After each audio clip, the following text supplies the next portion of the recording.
General Secretary Gorbachev, if you seek peace, if you seek prosperity for the Soviet Union and Eastern Europe, if you seek liberalization, come here to this gate. Mr. Gorbachev, open this gate. Mr. Gorbachev, tear down this wall.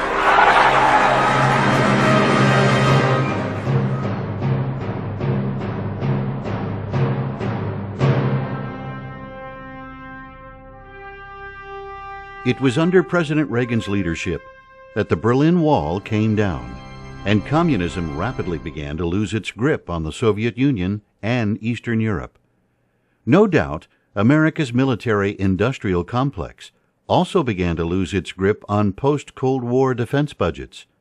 Enter Strategic Defense Initiative, or Star Wars, a proposed defense program that would leverage new technologies while potentially maintaining military-industrial budgets at a level they had become accustomed.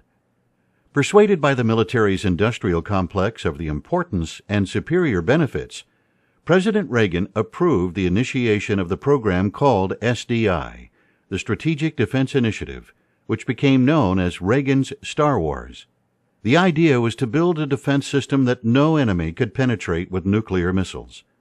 So how did the idea for Star Wars come about?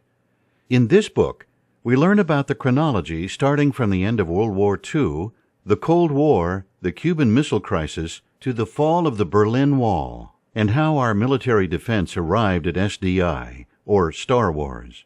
The author, Walter H. Parks, was an engineer and aerospace executive intimately familiar with the Star Wars program.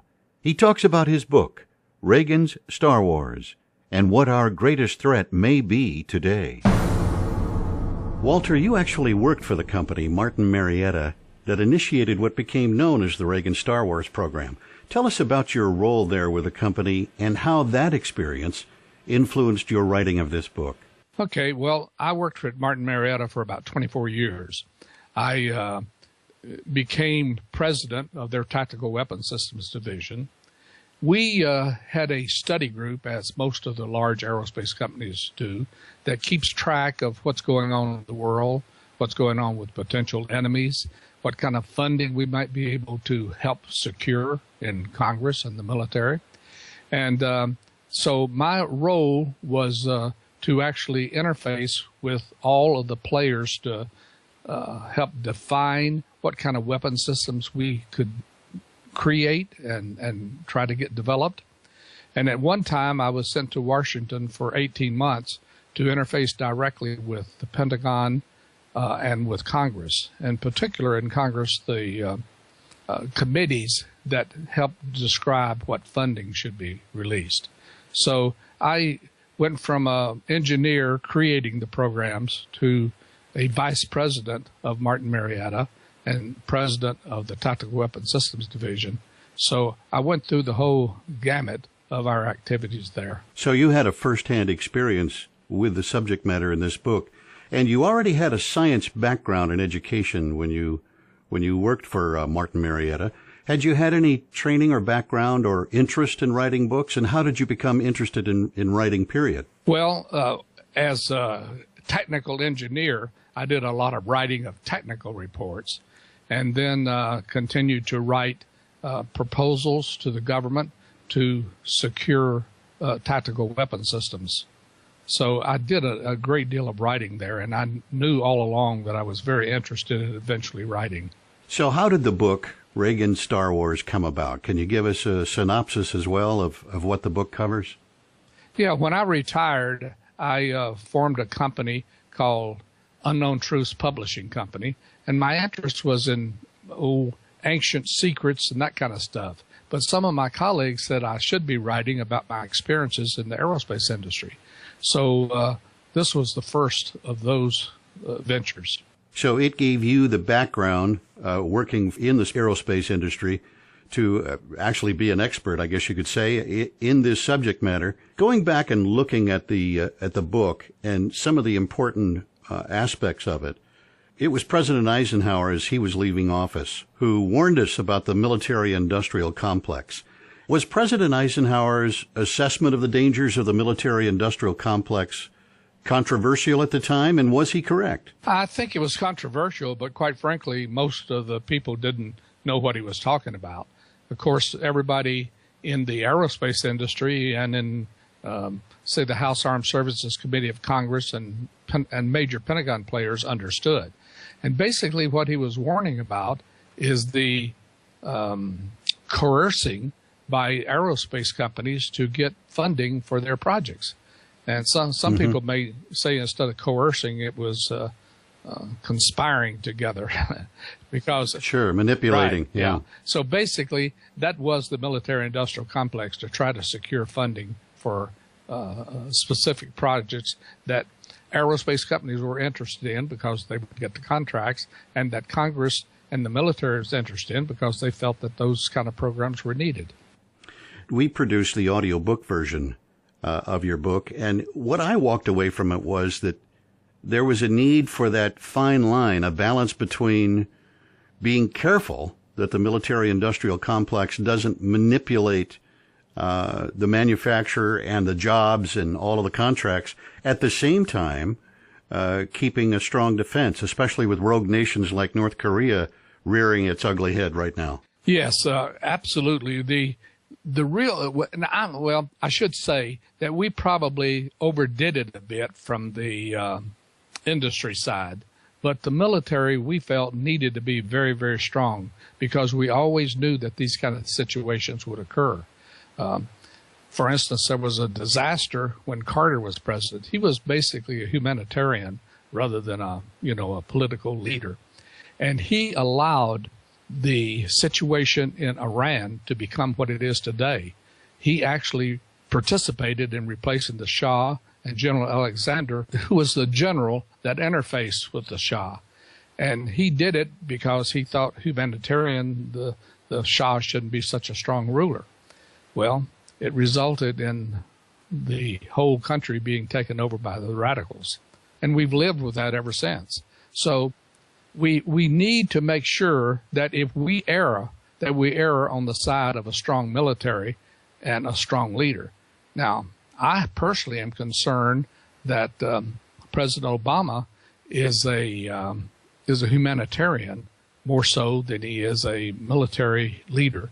And I'm afraid that his inclinations towards humanitarian efforts may cause him to be a little weak on national security issues. I really, really fear that, particularly with the what we're seeing happening in South Korea now and what we recognize in Pakistan as a country with nuclear weapons, and they're very, very politically unstable. And then, of course, the biggest fear of all is Iran.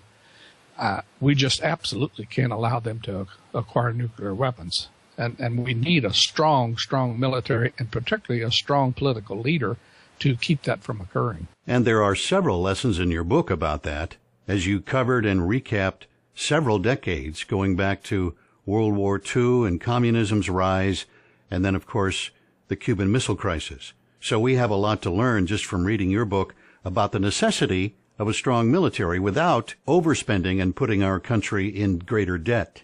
Well, the whole idea that we created with the Strategic Defense Initiative was to, well, first of all, we recognized that peace was breaking out because the USSR was failing.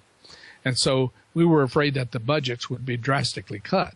And, of course, our job in aerospace was to make sure those budgets maintained our standard of living, if you will. So we were very, very, very concerned about that. So as I read this book as a reader, or I listen to the audiobook as a listener, what am I going to walk away with? What am I going to conclude or learn from the Reagan Star Wars book? There's probably three basic things that led to Star Wars. Of course, the desire was the military-industrial complex, but the thing that really led to it was communism was becoming a viable major threat. Stalin had made communism work. He had done miraculous things. He put up the first Sputnik. He did wonderful things technology-wise. So communism became a major, major foe and potential threat to our way of life. The second thing that was the foundation that really started all of this was Hitler's development of the V-2, which was the first ballistic missile. It only went, 1,000 miles or so roughly, but he had plans to make it into a 15,000-mile ballistic missile that could attack the United States. So that caused all of us in aerospace to awaken to the fact that there was going to be ballistic missile threats. And the third thing, of course, was our own development of the atomic bomb and the use of it against Japan. So communism as the foe and ballistic missiles and atomic weapons combined to say we needed something drastic. And we needed it in the face of the fact that a lot of people thought that since USSR was failing, that peace was going to break out. So we had to do something significant. And what we recommended was that we leapfrog all of the current technology and start working on vast new technology of the future. And that's what the Strategic Defense Initiative was all about. Do you have any insight as to where our development with the new technologies is today or where it's going? Well, the company I work for got the first $1 billion contract to simulate what kind of elements needed to be in this mix. So I had a pretty good insight into which direction we should go and how we should go.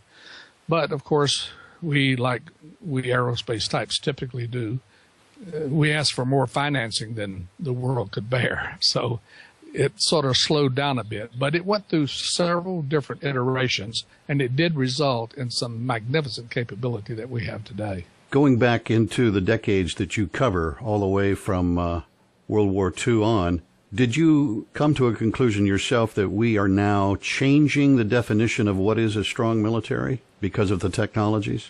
I think so. We have a tradition from way, way back of, armies meeting on a battlefield and fighting it out. That's, of course, is not the way life is today. It's technology. And one of the major battles that we will have in the near future is going to be, computer related, because people can hack into computers, and all of our countries are totally dependent on computers. So this kind of technology is going to be the real battlefield of the future, in my judgment. We've been talking with Walter H. Parks, author of Reagan's Star Wars, also produced as an audiobook by audiobookproducers.com, available through online retailers, including Audible, Amazon, and iTunes. You can learn more about the author at unknowntruths.com.